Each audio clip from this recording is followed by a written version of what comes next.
il·lusió, amb molta feina, però bueno, soc conscient, però amb molta il·lusió. Jo sempre dic que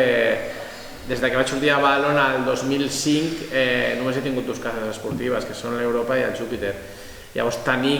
després de diverses etapes, tenir sempre l'oportunitat de tornar-hi, a mi és una cosa que sí que m'engresca molt perquè al final són casa meva i tinc una implicació especial en aquests clubs. A veure, jo diferencio el projecte en tres etapes diferents. Una que és la del futbol base, una altra de potenciar el tema del futbol femení, que crec que és un objectiu a nivell de club important, i una altra intentar consolidar el primer equip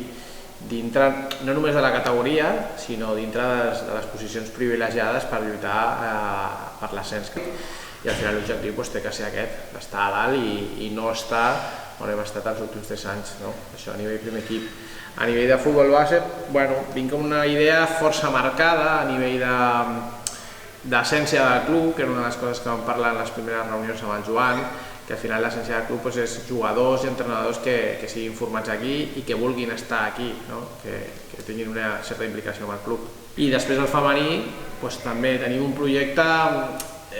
jo crec que és atractiu, és molt atractiu, sí que és veritat que és més complicat perquè a nivell de categories estem a les categories més baixes, però sí que és veritat que tenim la idea de continuar creixent, estem intentant aportar ara molts entrenadors que tinguin experiència en el món femení i jo crec que això ens dona un salt qualitatiu, i després intentar consolidar el primer equip, intentar-lo consolidar també en posicions de dalt, no estar a mitja taula i a més. Al final la idea és donar-li una sèrie de mitjans que puguin fer que el dia a dia, sobretot el treball del dia a dia, que és la clau, facin que estem allà. A nosaltres ens agrada un projecte de jugadors que pugen dintre de la casa, que es formen dintre de la casa i que tenen una implicació especial en el club. Òbviament nosaltres a aquests jugadors intentarem donar-los